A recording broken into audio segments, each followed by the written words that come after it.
Hello and welcome to ForestVR's Forest Science Explorers. Today, we're going on a virtual field trip to a dry open eucalypt forest in southern Queensland.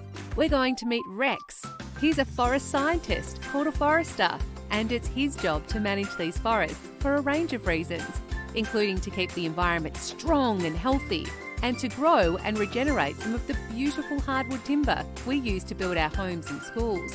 Come with us and look for clues that help explain how this forest has adapted to grow in its environment. And along the way, we'll also learn how Rex uses the science behind these adaptations to sustainably manage them for today and the future. And don't forget to look up and down and all around you to help find all the clues. Are you ready? Let's go!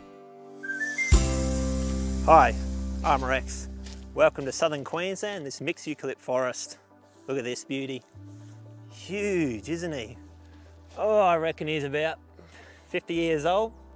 This particular one would be ideal for our timber, flooring, housing, what you call home.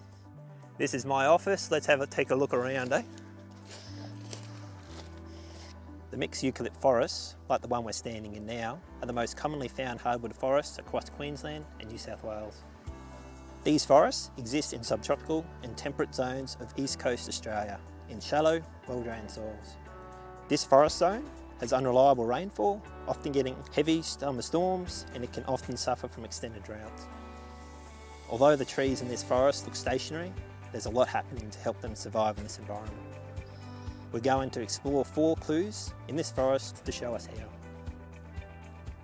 Okay, for clue number 1, we look up 20 to 30 metres up to the tree canopy where the leaves are found and where photosynthesis takes place. See how sparse and open they are. Look carefully and you'll also notice differences in the leaves as they grow. The younger leaves of the trees are wide and look like they are laying flat to absorb lots of sunlight to help grow quickly.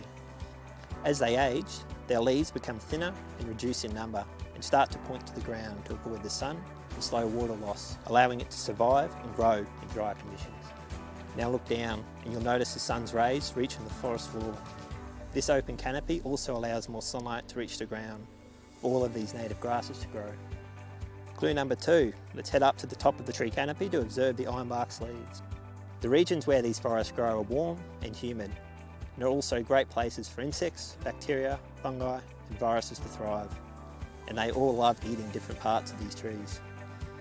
To stay healthy, the trees that live here need to produce physical and chemical defences against these potential attackers. This ironbark tree, for example, produces toxic oils in its leaves to ward off attackers. This oil was well known by local Aboriginal people to be used for bush medicine. Today it's used as the base for many eucalypt oil products, including antiseptics and cold and flu treatments. Clue number 3, we look down to the soil and roots. To help the trees survive dry conditions, these trees are slowly growing and have deep roots that help the tree access water in the lower soil layers.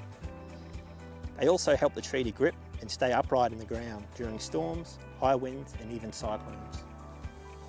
The slower growth of these trees mean the wood it produces in its trunk is very hard and strong. Clue number 4, we have a look at the bark of these trees.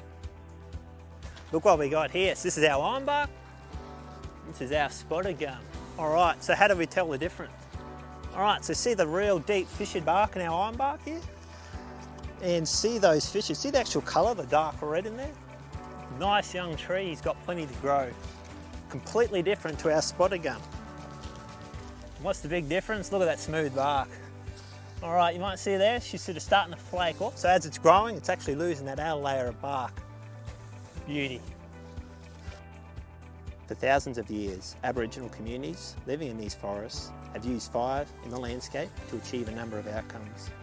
The trees growing here have adapted and thrived to the presence of fire in the forest. If you look to the left, the spotted gum bark is smooth and hard to burn as they shed their rough outer bark as they grow larger. This thick insulating cork layer of bark extends all the way up there into the higher branches, protecting the tree from damage from fires. Now when you look right, you see the ironbark tree's bark to the rough deep ridges as the bark doesn't shed but splits as the tree grows wider. The depth of this bark protects it from fire.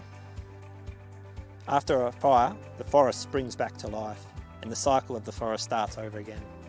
So we've found all the clues. Can you remember how trees in these open dry eucalypt forests have adapted to their environment?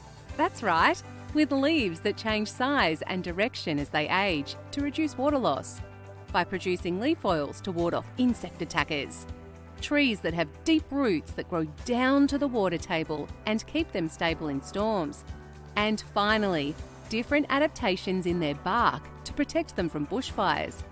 It is forest science like this that foresters like Rex use every day in their work to sustainably manage, harvest and regenerate these productive forests for today and for all generations to come. But not all forests are the same. Can you find our dry open eucalypt forest? What can you see that's different between this forest and others found around Australia? Can you think of why they might be different? That's right, because they grow in different environments and have adapted in different ways.